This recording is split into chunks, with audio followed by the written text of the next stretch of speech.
సరిగా విన్నారా? ఏమేమి విచారణ చేశాను నిన్న? 4 16 విచారణ చేశాం, అవునా కదా?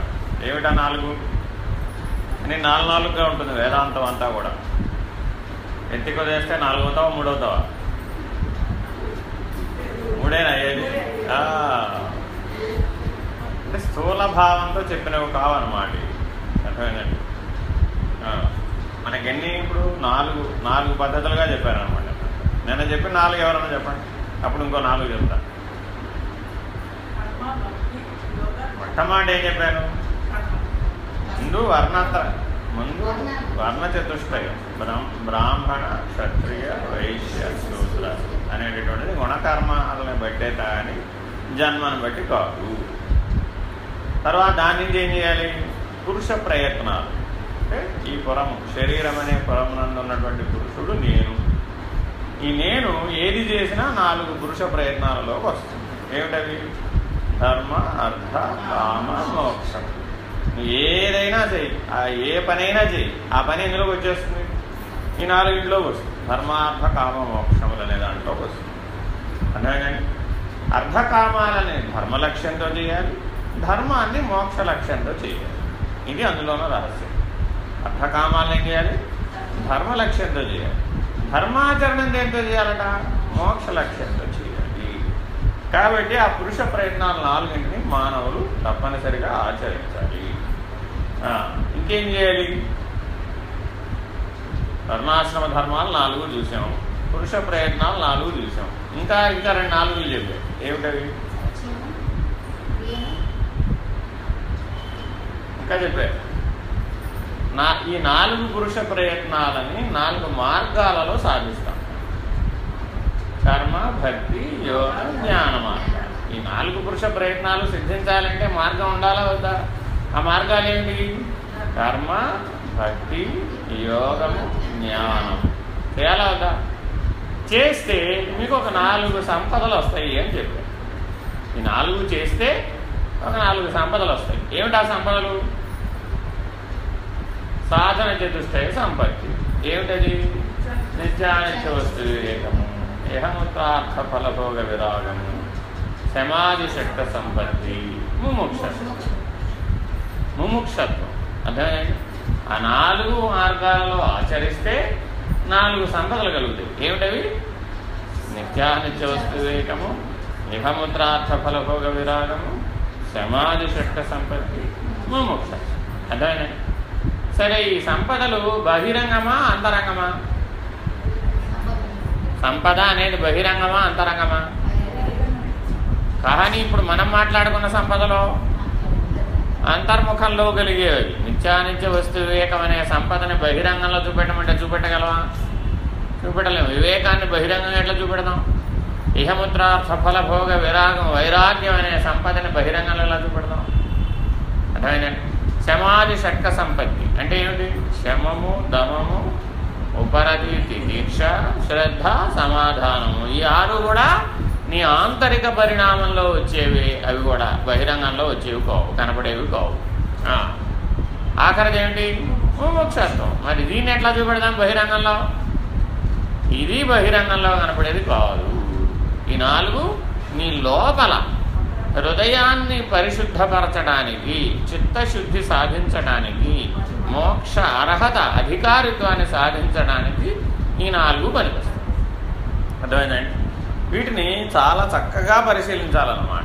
ప్రతి దానిని ఈ 4 దృష్ట్యా, ఈ 4 ఎప్పుడూ కలిగి ఉండాలి సాధకుడు అనేవాడు. మీరందరూ సాధకులైనా కదా? ఏమంటే ఏం చేస్తున్నారంటే సాధన చేస్తున్నామంట. ఏమిటి సాధన అంటే? ఏదో చెప్తాం, ప్రాణాయామనో, కుండలిని అనో, యోగాసనాలనో, ధ్యానమనో, లేకపోతే మరోటి. నిజానికి సాధనలంటే అవి కావు. ఆ సాధనలు చేస్తే ఈ 4 ఫలితాలు వస్తాయి. అర్థమైందండి? మీరు ఇందాక దాకా చేశారే, అది చేశారండి. చేస్తే ఏమిటి వచ్చింది అని అడిగాం. ఏమంటే ఏం చెప్తా? ప్రశాంతంగా ఉన్నారండి అంట. అంతేనా కదా? కానీ దానికి సమాధానం అది కాదు. నిజానికి ఏ సాధన చేసినా కూడా నీకేమి లభిస్తుంది? నిత్యానిత్య వస్తు వివేకము, ఇహముత్రార్థ ఫలభోగ విరాగము, సమాధి షట్క సంపత్తి, ముముక్షత్వం. ఈ 4 నీకు లభించేది. ఏ సాధనలైనా ఈ భూమండలం మీద ఎవరు ఎన్ని సాధనలైనా చెప్పనివ్వండి, ఆ సాధనలు చేస్తే నీకు ఫలితం వస్తుంది. ఏమిటి? సాధన చతుష్టయ సంపత్తి కలుగు. కాబట్టి నువ్వు ఈ 4 దృష్ట్యా అన్ని సాధనల్ని పరిశీలించడం రావాలి. పరిశీలించావండి. పరిశీలిస్తే ఏమిటి జరిగింది? ఇందాకేం చెప్పావు? సాధన చేస్తే ప్రశాంతంగా ఉన్నానన్నావా లేదా? ప్రశాంతంగా ఎలా ఉన్నావు? అంతకుముందు ఎందుకు లేవు, ఇప్పుడు ఎందుకు ఉన్నావు? అంతకుముందు ఇవన్నీ కూడా ఇంద్రియాలన్నీ బహిరంగ వైపు తిరిగి ఉన్నాయి, ప్రపంచం వైపు తిరిగి ఉన్నాయి, విషయాల వైపు తిరిగి ఉన్నాయి. తిరిగి విషయాసక్తమై ఉన్నటువంటి ఇంద్రియాలని ఏం చేశావు? అంతర్ముఖం అంటే అంటే ఆ లోపల ఎవరున్నారు? నేను. లోపల ఎవరున్నారు? నేను. ఆ నేనుకే అన్ని పేర్లు. అర్థమైందండి? ఆ నేనుకే అన్ని పేర్లు కూడా. కాబట్టి ఎవరి వైపు తిరగాలటివి? నేననేవాడి వైపు తిరగాలి. నేననే చైతన్యం వైపు వీటిని తిప్పుతున్నాం. అంతర్ముఖం అంటే ఎప్పుడైనా ఇది గుర్తుపెట్టుకోండి. అంతర్ముఖం అంటే అర్థం ఏంటి? నేననేటటువంటి స్వరూప జ్ఞానం వైపు, స్వప్రకాశం వైపు, చైతన్యం వైపు తిరగటమే అంతర్ముఖం అంటే. అర్థమైందండి? ఇప్పుడు మనం రోజువారీ జీవితంలో అనేక ప్రయాణాలు చేస్తున్నాం. మనం రోజువారీ జీవితం జీవించేటప్పుడు జీవితం మొత్తం మీద మనకు 4 ఆశ్రమ ధర్మాలు కనబడతాయి. 4 ఆశ్రమ ధర్మాలు కనబడుతున్నాయి లేదా? ఏమిటవి?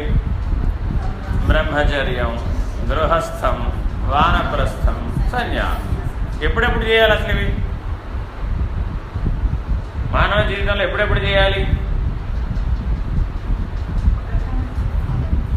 బాల్య, యౌవన, కౌమార, వృద్ధాప్యములు కదా. అంతేనా కదా? మనకేమున్నాయి? మనం వద్దన్నా వచ్చేసేవి ఏమిటి? ప్రపంచంలో ఎవరైనా వృద్ధాప్యం రావాలని కోరుతున్నారా? నాకు రాకూడదు, నేను ముసలాన్ని కాకూడదు అనుకుంటుంటాడు. కానీ అది వచ్చేస్తుంది. బాల్య, యౌవన, కౌమార, వృద్ధాప్యములు సహజములు. ఎవరికి? శరీరానికి. ఎవరికి అవి? శరీరానికి. అవి వచ్చేటప్పుడు మరి మనం ఈ జీవితాన్ని 4 ఆశ్రమ ధర్మాలలో ఏమైనా విభజించి చూసామా? ఇప్పుడు మనందరం ఏ ఆశ్రమ ధర్మంలో ఉన్నాం? ఎంతకాలం ఉంటాం? పోయే వరకు గృహస్థాశ్రమ ధర్మం. ఇంకా అదేం ప్రయోజనం? కాబట్టి వేదం ఏం చెప్పింది? మానవుడు 4 ఆశ్రమ ధర్మాలను కలిగి ఉండాలి. నువ్వు బ్రహ్మచర్యం అని అంటున్నావే కానీ బ్రహ్మచర్యం కూడా గృహస్థమే. ఎందుకని? పెళ్లి చేసుకుంటేనే గృహస్థం కాదు. నువ్వు పుట్టిన దగ్గర నుంచి 16 సంవత్సరాలు 21 సంవత్సరాలకు పెళ్లి చేసుకున్నావండి. ఈ మొదట ఉన్నటువంటి 16, 21 సంవత్సరాలు బ్రహ్మచర్యం అనేటటువంటి ఆశ్రమంలో ఉన్నట్టేనా? బ్రహ్మచర్యం అంటే ఏమిటి? బ్రహ్మమునందు చరించుటయే బ్రహ్మచర్యం. మరి బ్రహ్మమునందు చరించాలంటే బ్రహ్మం అంటే ఏమిటో ఎరిగేవా? బ్రహ్మజ్ఞానం వచ్చిందా? అప్పుడు ఎవరికైతే ఆ కాలంలో బ్రహ్మజ్ఞానం వచ్చిందో వాడెవడు?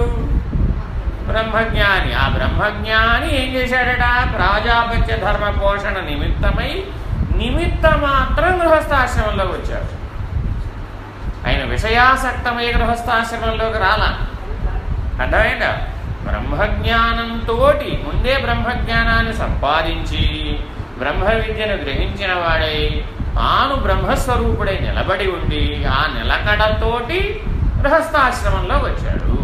ఎందుకనిట? విష్ణు స్వరూపాన్ని అర్థం చేసుకోవడం. ఆ చతుర్ముఖుడైనటువంటి బ్రహ్మస్వరూపాన్ని అర్థం చేసుకోగలిగే బ్రహ్మచర్యం ఎవరైతే సాధించారో ఆయన ఏం చేశాట? గృహస్థాశ్రమ ధర్మంలోకి వచ్చి విష్ణు స్వరూపుడు అయ్యాడు. విష్ణు స్వరూపుడైన వాడు రుద్రస్వరూపుడిని అధ్యయనం చేయడం కోసమని, ఆ స్థితిని అనుభవించడం కోసమని వానప్రస్థ సన్యాసాదులను స్వీకరించారు. అర్థమైందండి? అందుకని ఆశ్రమము అని పెట్టారు. వాటికి ఏమన్నారు? ఆశ్రమం అంటే ఏమిటి అసలు? ఆశ్రమం అంటే ఏమిటి? శ్రమను దూరం చేసేది ఏదో అది ఆశ్రమం. ఇప్పుడు మీరందరూ ఎక్కడ ఉన్నారు? ఆశ్రమంలోనే ఉన్నావు. ఇప్పుడు ఇక్కడ కూడా ఏంటి? ఇది ఆశ్రమం కాదు. ఆశ్రమం అంటే ఏమిటి? ఇంటి దగ్గర ఉంటే శ్రమ, ఇక్కడికి వస్తే ఆశ్రమం. అర్థమైందండి? అక్కడేమో శ్రమ, ఎందుకని? విషయాసక్తమై ఉంటావు కాబట్టి. ఇక్కడికి వస్తే ఏమయ్యావు? నిర్విషయం. ఆశ్రమంలో ఎలా ఉన్నావు? నిర్విషయంగా ఉన్నావు. శ్రమలు అంటే అర్థం ఏమిటంటే విషయాసక్తమైనటువంటి చిత్తము చేత నీవే శోధించబడి బాధించబడి బంధించబడటమే శ్రమ.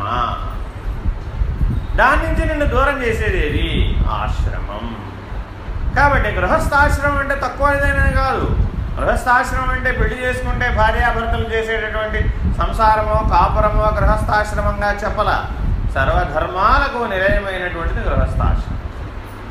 అవతల పక్క ఉన్నటువంటి వానప్రస్థ సన్యాసులు కానీ యువతల పక్కన బ్రహ్మచారులు కానీ ఎవరి మీద ఆధారపడతారు?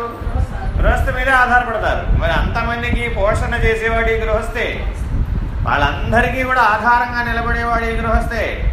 కాబట్టి గృహస్థకు చాలా విలువ ఇవ్వబడింది.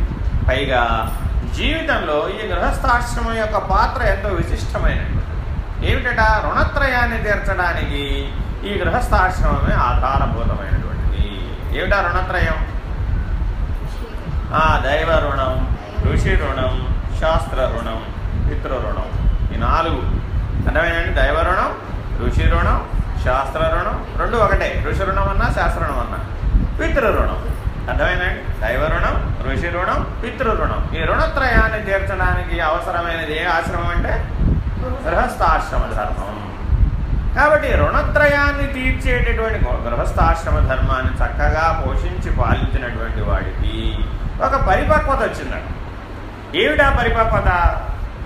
ప్రాజాపత్య ధర్మం వల్ల తన వారసులు, తన జ్ఞానానికి వారసులు ఎప్పుడైతే జన్మించారో వాళ్ళు ఉత్తర క్రతువులు నిర్వహించడానికి సమర్థులైనటువంటి స్థితికి రాగానే వాళ్ళకి బ్రహ్మజ్ఞానం ఉపదేశించి వాళ్ళు బ్రహ్మజ్ఞాన సిద్ధులై వాళ్ళు గృహస్థాశ్రమంలో ప్రవేశించగానే మనం వానప్రస్థాన్ని స్వీకరించాలి. నియమం అది. అంటే అర్థం ఏంటి? పెళ్ళి కొడుకు కానీ కూతురు కానీ పుట్టిన తర్వాత వాళ్ళు బ్రహ్మచర్యాశ్రమం పూర్తి చేసి వాళ్ళు గృహస్థాశ్రమంలో ప్రవేశించగానే మనం వానప్రస్థాన్ని స్వీకరించాలి. ఇప్పుడు మనం ఏం చేస్తున్నాం?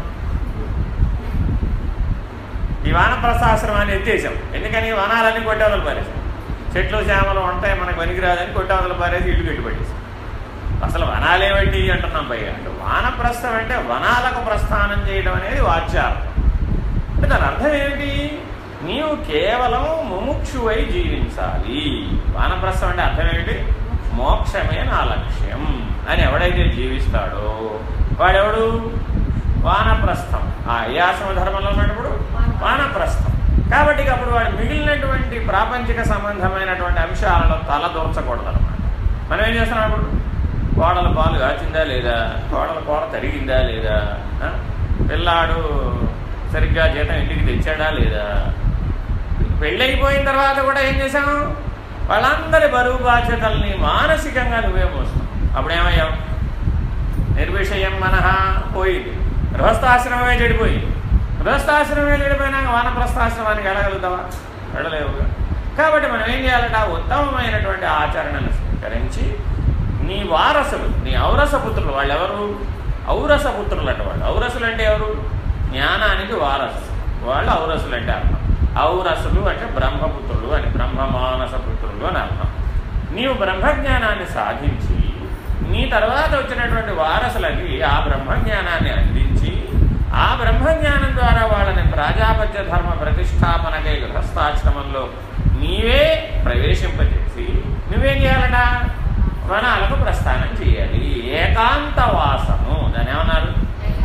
ఏకాంతవాసాన్ని స్వీకరించాలి. అంటే అర్థం ఏమిటట? అంటే చూడండి, పెద్దవాళ్ళు ఋగ్వేద కాలంలోనే ఎంత గొప్ప ఆశ్రమ ధర్మాలను పెట్టారు. ఇవాళ మనం ఏమంటున్నాం? తల్లిదండ్రిని వదిలేసేవాడు వేరు కాపురం పెట్టేసేయండి అన్నాం.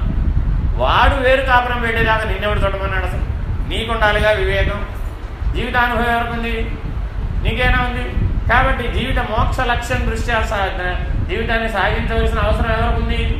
వాడికంటే ముందు నడిచిన నీకే ఉంది. అంతేనా కాదా? వాడికి జీవితానుభవం లేదు, నీకు జీవితానుభవం ఉంది.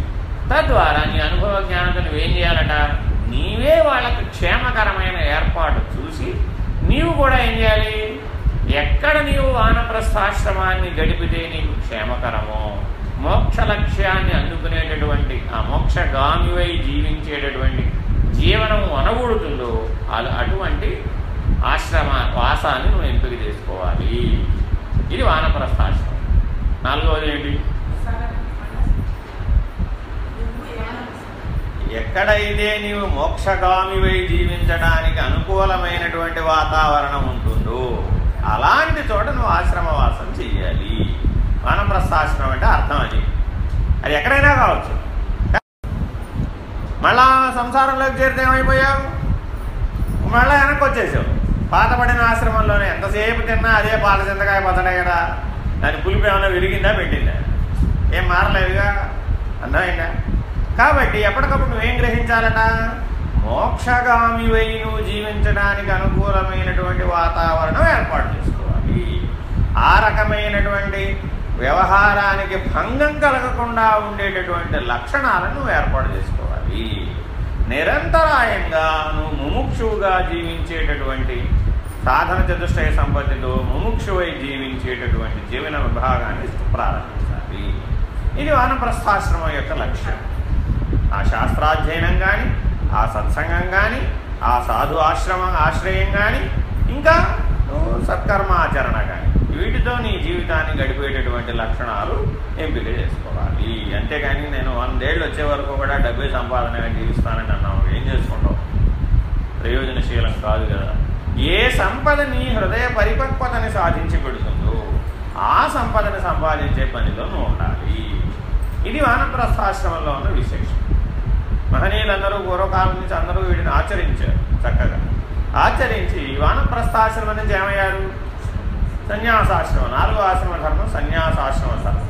అక్కడేమిటట, ఈ సత్కర్మాచరణ కూడా నేను వదిలిపెట్టేసే స్థితికి ఎదిగావు. ఇవేమైంది ఇప్పుడు? ఈ సమాజ హితం కోసం పని చేయవలసిన అగత్యం కూడా వాడికి లేదట. సన్యాసికి ఎటువంటి వాడట అంటే, నా ఆశ్రయం ఇది అని చెప్పుకోవడానికి వాడికి ఏమీ లేదు. వానప్రస్థంలో కూడా వాడికి ఏముంది? ఇది నా ఆశ్రయం, ఆశ్రయం మిగుల్చుకున్నాడు. సన్యాసానికి వచ్చేప్పటికి ఏమైపోయిందట, శరీరమే నా ఇల్లు. ఎక్కడుంటే అదే శరీరమే నా ఇల్లు. కాబట్టి ఇప్పుడు రోడ్డు మీదకి వచ్చేసాడు. బహిరంగ యుద్ధం అన్నమాట. సన్యాసాశ్రమం అంటే బహిరంగ యుద్ధం, గృహస్థాశ్రమం అంటే కోట లోపల ఉండి యుద్ధం. సన్యాసికి వసుధైక కుటుంబకం. సన్యాసికి ఏంటి? వసుధైక కుటుంబకం.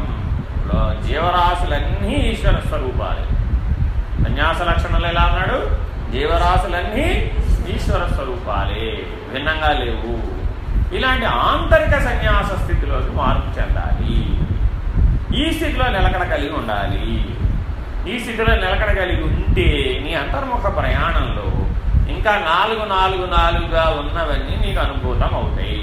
అపరోక్షానుభూతి. ఈ అపరోక్షానుభూతి ఎవరికి సాధ్యమవుతుందట? ఆంతరిక సన్యాసం ఎవరైతే చేశారో వాళ్లకు మాత్రమే ఈ అపరోక్షానుభూతి సాధ్యమవుతుంది. ఈ అపరోక్షానుభూతి వేడితో ముడిపడుతుందట. జీవతన చతుష్టయము, ఈశ్వరతన చతుష్టయము, వీటితో ముడిపడుతుంది. ఈ అపరోక్షానుభూతి జీవతన చతుష్టయమని, ఈశ్వరతన చతుష్టయం అనేటటువంటి 8 ముడిపడుతుంది. ఏమిటి జీవతన చతుష్టయం అంటే? విశ్వ, తైజస, ప్రాణ్య, ప్రత్యేగాత్మ. ఏంటండి? విశ్వ, తైజస, ప్రాణ్య, ప్రత్యేగాత్మ. ఇవి 4 కూడా జీవతను చతుష్టయము. ఇంకా ఉన్నాయి ఈశ్వరతను చతుష్టయము. అవేమిటి? విరాట్, హిరణ్యగర్భ, అవ్యాకృత, పరమాత్మ. విరాట్, హిరణ్యగర్భ, అవ్యాకృత, పరమాత్మ. ఈ 4 ఈశ్వరతను చతుష్టయము. ఎవరైతే ఈ ఆంతరిక సన్యాసంతో అంతర్ముఖ ప్రయాణమే లక్ష్యంగా జీవిస్తున్నాడో వాడికి ఇక బహిరంగంతో మళ్ళీ వాడికి బహిరంగంతో ఏమీ ఆసక్తి లేదు, వదిలేసాడు. అదే వాడిని వదిలేసింది. అర్థమైందండి? ఆ అతీత స్థితిలో ఇప్పుడు ఎలా ఉన్నాడట? జాగ్రత్త స్థితిలో విశ్వడుగా, స్వప్నావస్థలో తైజసుడుగా, సుషుప్తి అవస్థలో ప్రాజ్ఞుడుగా, తురీయమునందు ప్రత్యేగాత్మగా ఉన్నాడు. అదేనండి, జాగ్రత్త, స్వప్న, సుషుప్తి, తురీయములు. ఈ 4 కూడా ఎలా ఉన్నాడట? జాగ్రత్తలో విశ్వడుగా, స్వప్నంలో తైజసుడుగా, సుషుప్తిలో ప్రాజ్ఞుడుగా, తురీయమునందు ప్రత్యేగాత్మగా, సాక్షిగా. ఈ 4 సాక్షిత్వానికి నిర్ణయాలన్నమాట. కాబట్టి జాగ్రత్త అవస్థ మొత్తం మీద అతడు స్పందించేటటువంటి అవస్థలో ఏమి లేదు. ఎందుకని జాగ్రత్తలో తుర్యంలో ఉన్నాడు. తుర్యం అంటే ఏమిటి? మూడవస్థలలోనూ ఏదైతే ఉన్నదో అదే తుర్యం అంటే. తుర్యం అంటే నాలుగవది కాదు. ఏ సాక్షి అయితే ఈ మూడవస్థలలో నిలకడగా ఉన్నాడో ఆ సాక్షిత్వమే తుర్యం. కాబట్టి ఆ సాక్షికే 4 పేర్లు. నువ్వు జాగ్రత్త అవస్థ మొత్తానికి సాక్షిగా నిలకడగా ఉండగలిగావు, నువ్వు విశ్వడివి. నీ స్వప్నావస్థలో నువ్వు ప్రకాశవంతమైన తేజస్వరూపుడుగా ఉన్నావు, సాక్షిగా ఉన్నావు, అప్పుడు తేజస్సుడివి. నీ సుషుప్త్యావస్థలో ఎరుక కలిగి ఉన్నావు, ప్రజ్ఞ అనే ఎరుక కలిగి ఉన్నావు, అప్పుడు నువ్వు ప్రాజ్ఞుడివి. నీ తురీయమందు ఈ 3 కలిసిపోయినాయి. తురీయమందు కేవలం ఆత్మస్వరూపుడుగా ఉన్నావు, అప్పుడు నువ్వు ప్రత్యేగాత్మ. ఆత్మస్వరూపం అంటే అన్నింటినీ తన యందు చూడగలిగే సమర్థత, అన్నిటి యందు తనను చూడగలిగే సమర్థత. ఆత్మస్వరూపం అంటే అర్థం ఏంటి? అన్నింటినీ తన యందు చూడగలిగే సమర్థత, తనను అన్నింటిలో చూడగలిగే సమర్థత. ఈ దర్శనం రావాలన్నమాట. అర్థమైందండి? అందుకే దాని పేరేమిటారు? ఆత్మ సాక్షాత్కార జ్ఞానము అన్నారంటే. దర్శనం ఉండాలన్నమాట. అన్నింటినీ తన యందు చూడగలిగేటటువంటి దర్శనం ఉండాలి. అన్నింటా తనను దర్శించగలిగే సమర్థుడై ఉండాలి. వాడు ప్రత్యేగాత్మ. ఈ రకంగా జీవతను చతుష్టయాన్ని సాధిస్తున్నాడు. అర్థమైందండి? ఆ సాధన చతుష్టయం నుంచి 4 ఆశ్రమ ధర్మాల్లో ప్రవేశించాడు. 4 ఆశ్రమ ధర్మాల్లో నుంచి జీవతను చతుష్టయంలో ప్రవేశించాడు. ఎట్లా ప్రవేశించాడు? అంతర్ముఖ ప్రయాణం ద్వారా ప్రవేశించాడు. ఆంతరిక సన్యాసం ద్వారా ప్రవేశించి ఈ ఆంతరిక సన్యాసం గృహస్థుకి, వానప్రస్థుడికి, సన్యాసికి, బ్రహ్మచారికి కూడా సాధ్యమే. బహిరంగ సన్యాసం చెప్పటంలో మనం ఇక్కడ ఆశ్రమ ధర్మాలలో ఆంతరిక సన్యాసాన్ని చెబుతున్నాం. కాబట్టి ఆంతరిక సన్యాసం బ్రహ్మచారికి, గృహస్థుడికి, వానప్రస్థుడికి, సన్యాసికి సమము.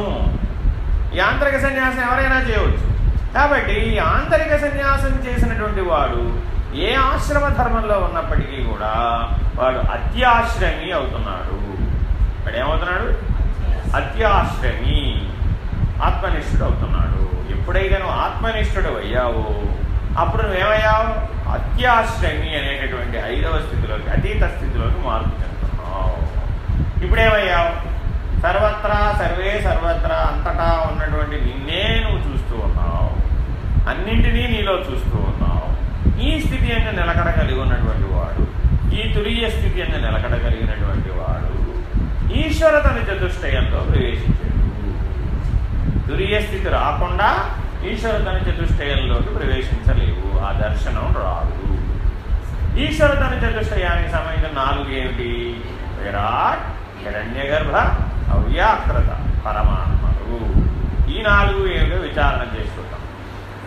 జాగ్రత్త స్వప్న సుషుప్తి తురీయములు జీవునికి ఎట్లు కలవో ఈశ్వరునకు కూడా అట్లే కలవు. జాగ్రత్త స్వప్న సుషుప్తి తురీయములు జీవునికి ఉన్న ఎట్లా ఉన్నాయో ఈశ్వరుడికి కూడా అలాగే ఉన్నాయి. అవి ఎక్కడ అలా ఉన్నాయట?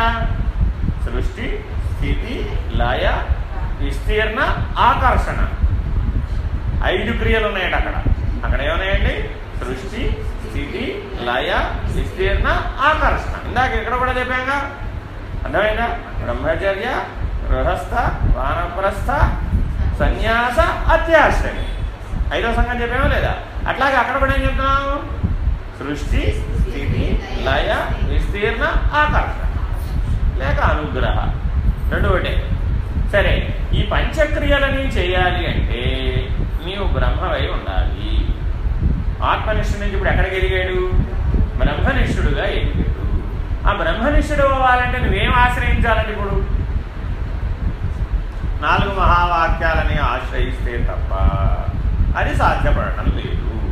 4 మహావాక్యాలలో ముఖ్యమైనటువంటిది ఏమిటి? తత్వమసి. తత్వమసి. నిన్న 4 చెప్పి వాళ్ళు 4 చెప్తున్నాను. ఏమేమి చెప్పాను? వాళ్ళు 4 చెప్పేవేమిటి?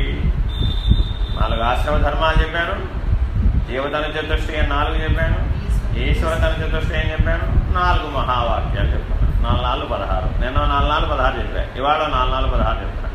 ఈ 4 అవి నిన్న చెప్పినవేమో బహిర్ముఖం నుంచి అంతర్ముఖంలోకి మారడానికి. ఇవాళ ఎక్కడ చెప్తున్నా? అంతర్ముఖ ప్రయాణం మాత్రమే చెప్తున్నా. ఇవాళ ఆ అంతర్ముఖ ప్రయాణంలో ఆశ్రమ ధర్మాలతో ప్రారంభమయ్యి జీవతర చతుష్టయంలో ఆత్మ సాక్షాత్కార జ్ఞానాన్ని పొంది నువ్వు ఆత్మనిష్ఠుడవై 4 మహావాక్యాల ద్వారా ఈశ్వరతర చతుష్టయాన్ని పొందాలి, సాధించాలి. ఏమిటా 4 మహావాక్యాలు? తత్వమసి, ప్రజ్ఞానం బ్రహ్మ, అహం బ్రహ్మాస్మి, అయమాత్మ బ్రహ్మ. అర్థమైందండి? 4 మహావాక్యాలు తత్వమసి, ప్రజ్ఞానం బ్రహ్మ, అహం బ్రహ్మాస్మి, అయమాత్మ బ్రహ్మ. ఈ 4 మహావాక్యాలు 4 వేదములలో నుంచి 4 ప్రధాన వాక్యాలను స్వీకరించారు. అయితే ఏమిటి ఇందులో? ఉపదేశ వాక్యం అది తత్వమసి. అంటే గురువు గారు ఆయన దగ్గరకు ఎప్పుడు వచ్చినా సరే ఏం చెప్తాడు? తత్వమసి. ఆయన ఎప్పుడు చెప్పినా అది ఒకటే చెప్తాడు, మిగిలిన 3 చెప్పడు. ఎవరైనా చెప్పారంటే అది తప్పు. అర్థమైందండి? ఆయన ఎప్పుడు ఏం చెప్పాలి? తత్వమసి. తత్వమసి అంటే ఏమిటి? తత్, త్వము, అసి. అందులో 3 పదాలు ఉన్నాయి. తత్, త్వము, అసి. తత్ అంటే పొందదగినది, పొందవలసినది, లక్ష్యం. తత్ అంటే ఏమిటి? లక్ష్యం. అది. త్వం అంటే నేను.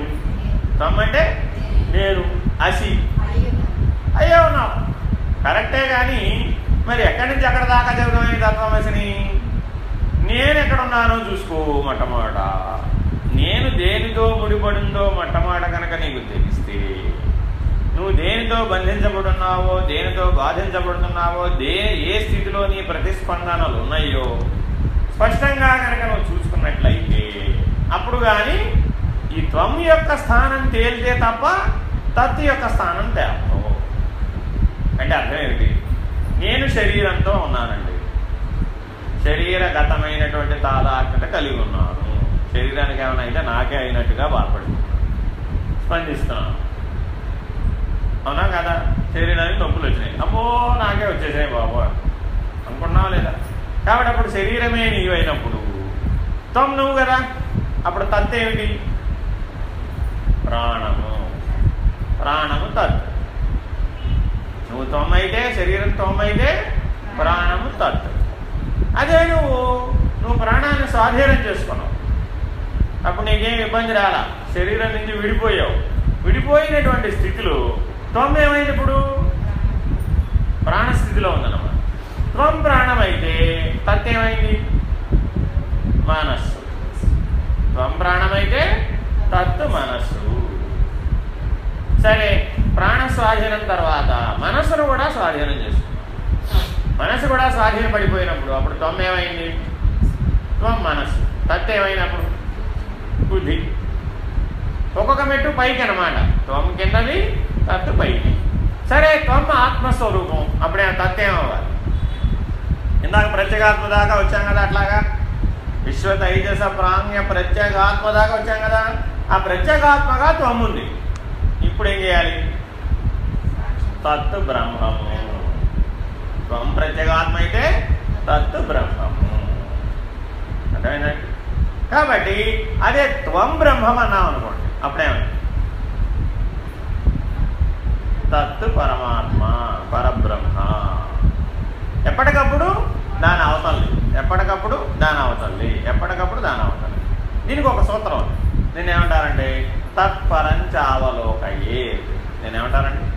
తత్పరంచావలోకయ్యే. దాని అవతలు ఏమిటో తెలుసుకోవయ్యా. ఎప్పటికప్పుడు నేను ఇందులోకి వచ్చానంటావు. గురువుగారు ఏం చెప్పాడు? ఎన్నిసార్లు అడిగినా ఆయన చెప్పేది ఒకటే, తత్పరంచావలోకయ్యే. దాని అవతలు ఏముందో తెలుసుకో, దీని మూలాన్ని గుర్తెరుగు. దానికి 2వ పద్ధతిలో చెప్పాలంటే దీని మూలాన్ని గుర్తెరుగు. ఎందుకనిట? శరీరం అన్నావు, ప్రాణం లేకుండా శరీరం వచ్చిందా? కాబట్టి దీని మూలం ఏమిటి? ప్రాణం. ప్రాణానికి మూలం ఏమిటి? మనసు. మనసుకు మూలం ఏమిటి? బుద్ధి. బుద్ధికి మూలం ఏమిటి? చిత్తం. చిత్తానికి మూలం ఏంటి? ఆహం. ఆహానికి మూలం ఏంటి? నేను.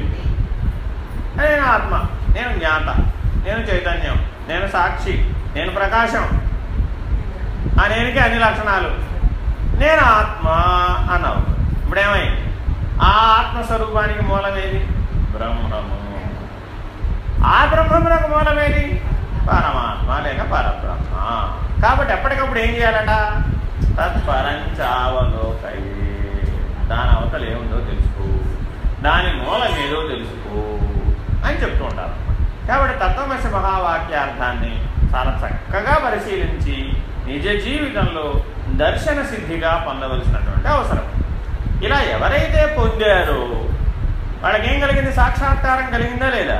కాబట్టి ఆ సాక్షాత్కార వాక్యం ఏమిటి అంటే ప్రజ్ఞానం బ్రహ్మ. ఎవరికైతే సాక్షాత్కార సిద్ధి కలిగిందో వాడే మళ్ళీ తిరిగి వచ్చి గురువు దగ్గరకు వచ్చి చెప్తాడు. ఏమంట?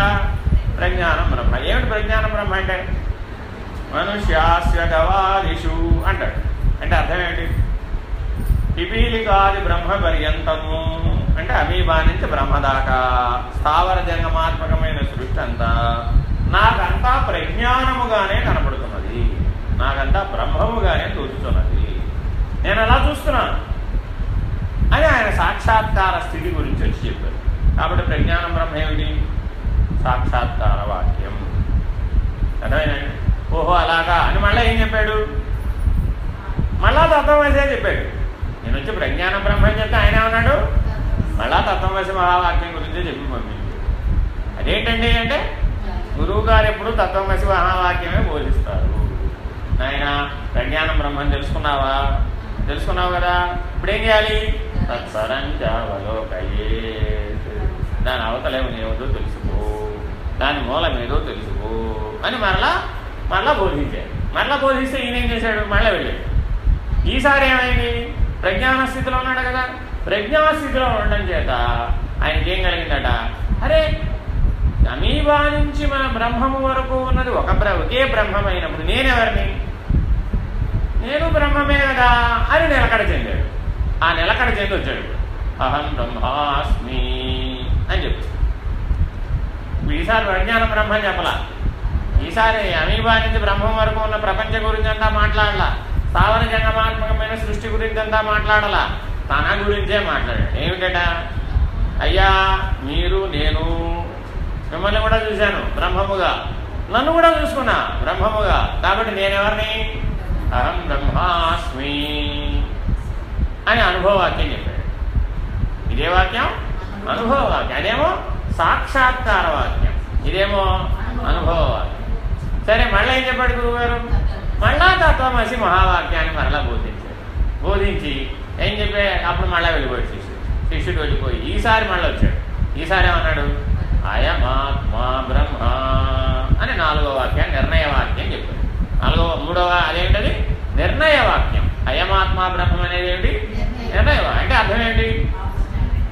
నేను వ్యష్టిగా ఆత్మస్వరూపుణ్ణి, సమిష్టిగా బ్రహ్మస్వరూపుణ్ణి. చూడ్డానికి నీకు కళ్ళెదురున్నా కనపడుతున్నానా లేదా? కనపడుతున్నది ఏమిటి? ఆత్మస్వరూపం. వ్యష్టిగా ఆత్మస్వరూపుణ్ణి, సమిష్టిగా బ్రహ్మస్వరూపుణ్ణి అన్నాడు.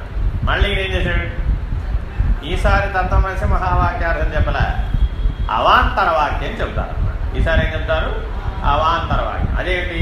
సర్వం ఖల్విదం బ్రహ్మ. చివరి వాక్యం ఏంటండి?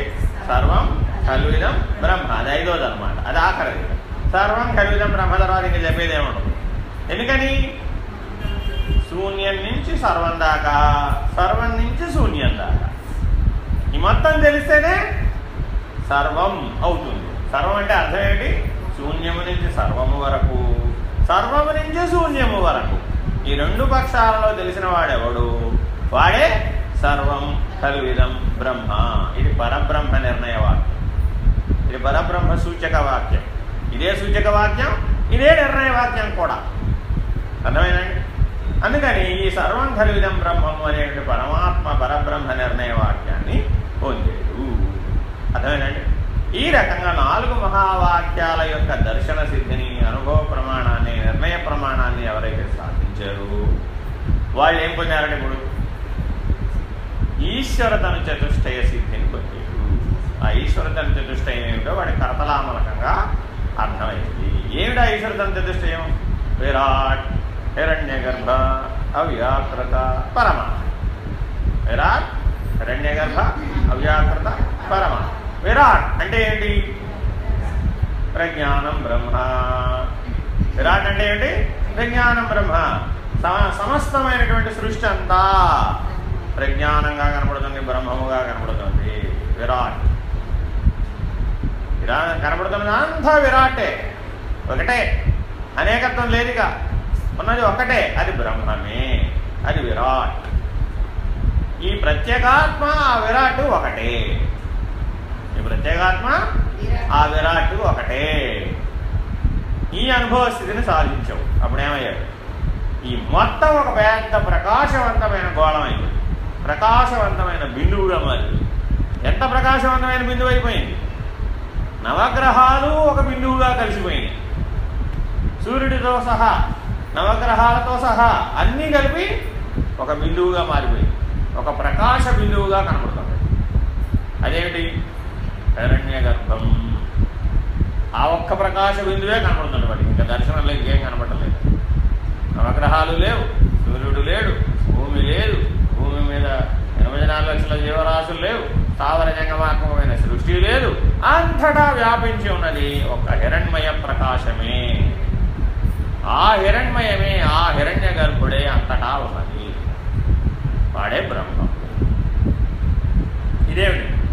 అహం బ్రహ్మాస్మి. ఈ హిరణ్య గర్భస్థితికి వచ్చేప్పటికి అహం బ్రహ్మాస్మి కలుగుతుంది. ఇంకేమిటి?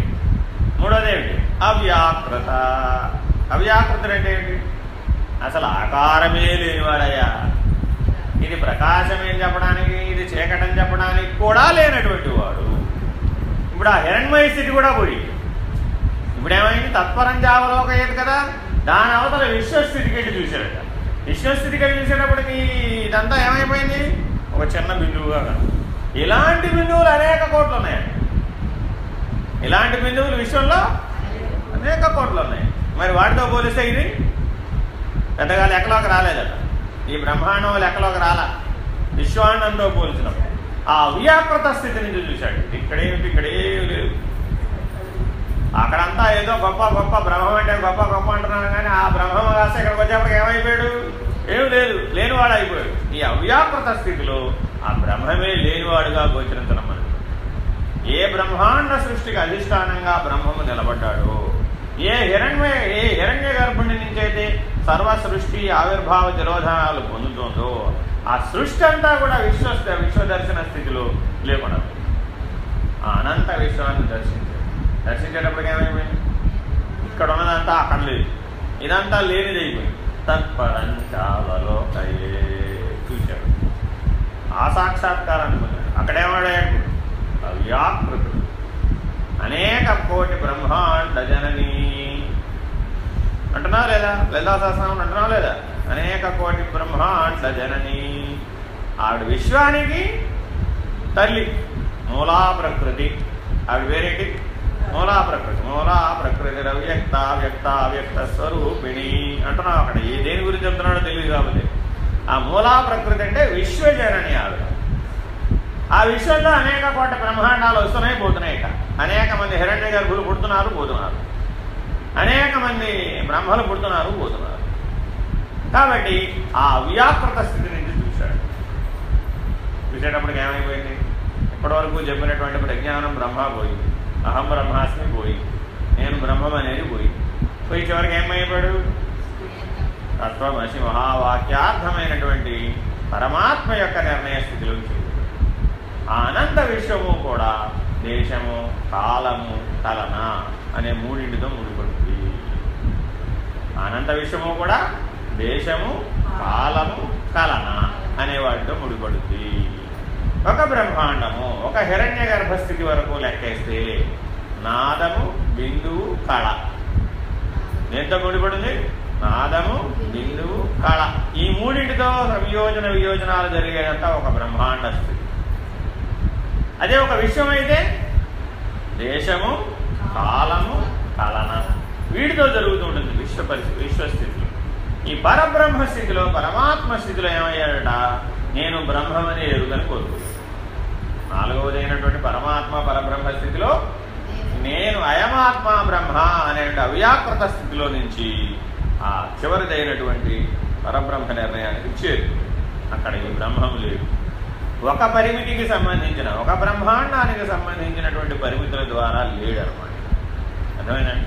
కాబట్టి ఈ రకంగా 4 ఆశ్రమ ధర్మాలని పోషిస్తూ 4 ఆశ్రమ ధర్మాల ద్వారా జీవతను చతుష్టయాన్ని సాధించి, జీవతను చతుష్టయం నుంచి 4 మహావాక్యాలలో ప్రవేశించి 4 మహావాక్యాల ద్వారా ఈశ్వర తను చతుష్టయాన్ని ఎవడైతే సాధించాడో వాడు ముక్తుడు, వాడు జన్మరాహిత్యాన్ని పొందినవాడు. ముక్తి మోక్షం అనేది ఈశ్వర తను చతుష్టయంతో ముడిపడున్నాయి. ఈ రకంగా 4 16గా ఈ అంతర్ముఖ ప్రయాణం అంతా ముడిపడింది. ఈ ప్రయాణం ఎవరు చేయాలి? ఈ ప్రయాణం ఎవరు చేయాలి? నేనే చేయాలి. అర్థమైందండి? కానీ మానవుడు ఏ ప్రయాణాన్ని దృష్టిలో పెట్టి చేస్తున్నాడు? ఎంతసేపు బాల్యవన కౌమాన వృద్ధాప్యాల్లో పడి జీవించడమే తప్ప ఈ అంతర్ముఖానికి సంబంధించిన 4 16తో సంబంధపడటం లేదు. మరి అంతర్ముఖంతో సంబంధపడితే కదా నీకు విజ్ఞానం లభించేది, తత్వజ్ఞానం లభించేది. కాబట్టి తత్వజ్ఞానము విజ్ఞానము అనేవి అంతర్ముఖ ప్రయాణానికి సంబంధించినవే కానీ బహిర్ముఖానికి సంబంధించినవి కావు. అందుకనే మనం కూడా ఏమంటున్నాం? అంతరిక్ష విజ్ఞానం అంటున్నాం. దాన్ని సైన్స్లో కూడా ఎట్లా పెట్టాం? అంతరిక్ష విజ్ఞానం అంటే జ్ఞాన నేత్రంతో తెలుసుకోవడానికి వీలవుతుంది. నేను అక్కడికి వెళ్ళి అక్కడి నుంచి ఇక్కడికి చూస్తానండి అంటే అది చూడటానికి వీలు కాదట. జ్ఞాననేత్రంతో, బుద్ధితో, విచారణతో తెలుసుకోవడానికి అవకాశం ఉంది. ఆ అంతర్ముఖమైనటువంటి జ్ఞాన చక్షువులు వికసిస్తే గాని ఈ దర్శన సిద్ధి సాధ్యం కాదు. కాబట్టి అటువంటి అంతర్ముఖ ప్రయాణాన్ని నీ చైతన్యం పూర్తి చేయాలి. చైతన్యం తన మూలాన్ని గుర్తెరగాలి. చైతన్యం ఎప్పుడు ఎవరిని గుర్తెరగాలి? తన మూలాన్ని గుర్తెరిగి అటువంటి ముక్తిని మోక్షాన్ని సాధించాలి. సమయం అయిపోయింది.